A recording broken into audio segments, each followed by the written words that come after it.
आज के इस नए विश्लेषण में हम एक बेहद दिलचस्प लेख पर गहराई से बात करने वाले हैं। इस लेख का मुख्य तर्क ये है कि मुगल साम्राज्य की कर व्यवस्था और संपत्ति निकासी की नीतियों ने भारत की कृषि अर्थव्यवस्था को व्यवस्थित रूप से पूरी तरह तबाह कर दिया था। तो चलिए बिना किसी देरी के इस विषय की गहराई में चलते हैं। दुनिया के सबसे अमीर साम्राज्य में ही सबसे ज्यादा गरीब नागरिक थे। जरा एक पल के लिए इस बात पर गौर करें। फ्रांसीसी यात्री फ्रैंकोइस बर्नियर का ये बहुत ही शक्तिशाली अवलोकन है और ठीक यहीं से हमारे स्रोत सामग्री की शुरुआत होती है। ये भारी विरोधाभासी इस पूरे लेख के तर्कों का मुख्य आधार बनता है। इस जटिल सामाजिक आर्थिक पहेली को ठीक से समझने के लिए हमारा यह विश्लेषण एक स्पष्ट रास्ते पर चलेगा। हम धन निकासी की परिकल्पना, पैसा बाहर जाने के माध्यमों, शाही पारिस्थितिकी तंत्र, कृषि कर प्रणाली और अंत में कृषि के पूर्व पतन पर नजर डालेंगे। तो आइए सबसे पहले इस तर्क की एकदम शुरुआती नींव से शुरुआत करते हैं, जो है वेल्थ ड्रेन हाइपोथेसिस, यानी धन निकासी की परिकल्पना। आखिर इसका मतलब क्या है? स्रोत के अनुसार मुगल शासकों ने एक ऐसी आर्थिक प्रणाली चलाई जो मुख्य रूप से संसाधनों को चूसने का काम करती थी। लेख का दावा है कि भारतीय उपमहाद्वीप में संपत्ति को फिर से निवेश करने के बजाय शासकों ने किसानों से संसाधनों को व्यवस्थित रूप से विदेशी मातृभूमियों, धार्मिक केंद्रों और एक बेहद छोटे सत्ताधारी कुलीन वर्ग तक पहुंचाया। अब सवाल यह है कि ये संपत्ति वास्तव में देश से बाहर कैसे गई। लेख में उन विशिष्ट माध्यमों का विस्तार से वर्णन किया गया है जिनका उपयोग इस अपार धन को भारत से बाहर भेजने के लिए किया जाता था। स्रोत लेख में संपत्ति के बाहर जाने की एक बहुत ही स्पष्ट ऐतिहासिक टाइमलाइन दी गई है। यह बताता है कि 1526 में बाबर ने आगरा का खजाना पूरी तरह खाली कर दिया और काबुल में हर एक व्यक्ति को एक चांदी का सिक्का दिया। आगे चलकर 1576 में अकबर ने हज कारवा को प्रायोजित करने के लिए 6 लाख रुपए भेजे। जहांगीर ने 1622 में विदेशी धार्मिक पेंशन के लिए 2 लाख रुपए आवंटित किए और फिर 1661 से 1667 के बीच औरंगजेब ने विदेशी दूतों को उपहार देने पर ही लगभग 30 लाख रुपए खर्च किए। लेख यह स्पष्ट करता है कि भारी रकम लगातार बाहर भेजी जा रही थी। अब जरा इस खर्च के पैमाने को समझने की कोशिश करते हैं। लेखक एक अनुमान का हवाला देते हैं जो सच में चौंकाने वाला है। 7 करोड़ रुपए। दावा है कि औरंगजेब ने सिर्फ 6 वर्षों के भीतर मुस्लिम देशों को 7 करोड़ रुपए भेजे थे। इस विशाल संख्या को वास्तव में समझने के लिए लेख बताता है कि यह उस समय इंग्लैंड के कुल राजस्व का लगभग 2 गुना था। यह धन निकासी के अकल्पनीय स्तर को दर्शाता है। और यहीं पर बुनियादी ढांचे के संबंध में लेख एक बहुत ही तीखा विरोधाभास प्रस्तुत करता है। एक तरफ यह दावा किया गया है कि 350 वर्षों के मुगल शासन के दौरान भारत में एक भी बड़ी नहर नहीं बनाई गई, लेकिन दूसरी तरफ 1780 के दशक में भारतीय धन को गुप्त रूप से इराक में विशाल हिंदिया नहर बनाने के लिए भेजा गया। यहां तर्क बिल्कुल स्पष्ट है कि भारतीय कृषि को अहम निवेश से वंचित रखा गया, जबकि यहां के धन से विदेशों में नहरें बनाई जा रही थीं।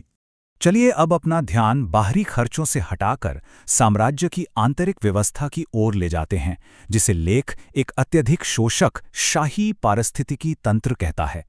शोधकर्ता रुखसाना इफ्तिखार का हवाला देते हुए लेख एक ऐसी आर्थिक असमानता को उजागर करता है जिस पर विश्वास करना मुश्किल है।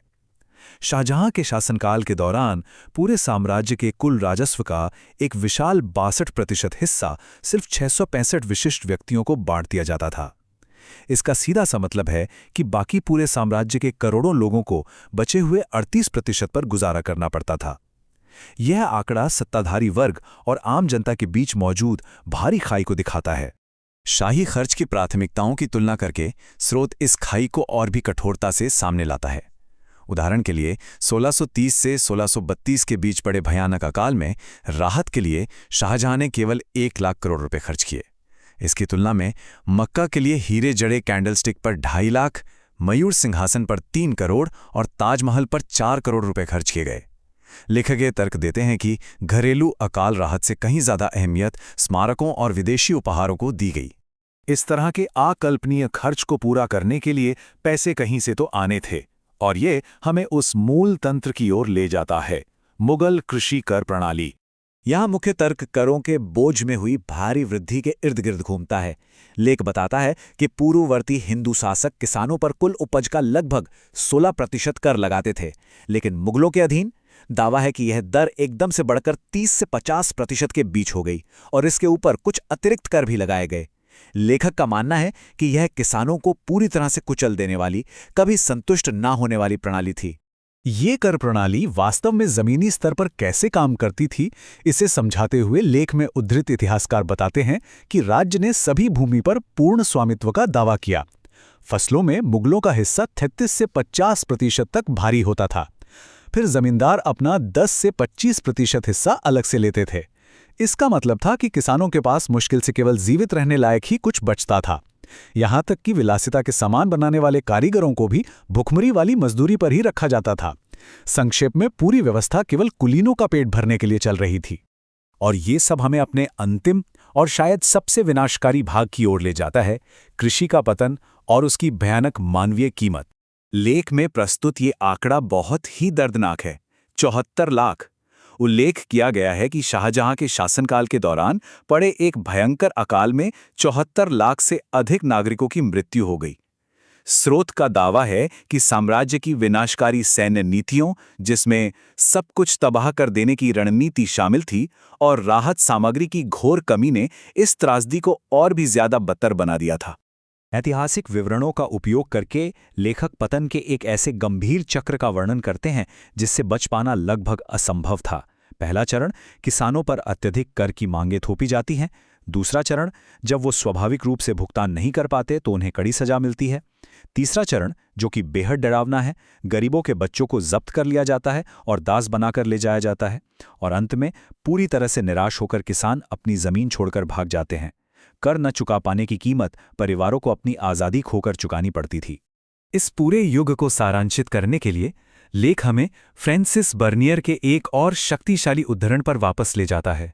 वे एक ऐसे अत्याचार का वर्णन करते हैं जो अक्सर इतना अत्यधिक होता था कि किसान और कारीगर को जीवन की ज़रूरतों से भी वंचित कर देता था और उन्हें दुख और थकावट से मरने के लिए छोड़ देता था। ये लेखक का अंतिम फैसला है, एक ऐसे कृषि समाज की तस्वीर जो व्यवस्थित शाही शोषण से पूरी तरह टूट चुका था। स्रोत सामग्री में प्रस्तुत इन स्पष्ट आंकड़ों और ऐतिहासिक दावों को देखने के बाद एक बहुत बड़ा सवाल हमारे सामने खड़ा होता है। क्या ये दृष्टिकोण मुगल साम्राज्य के आर्थिक इतिहास की हमारी पारंपरिक समझ को चुनौती देता है? ये लेख निश्चित रूप से हमें इतिहास को एक बिल्कुल नए नजरिए से देखने के लिए प्रेरित करता है और सोचने के लिए बहुत कुछ छोड़ जाता है।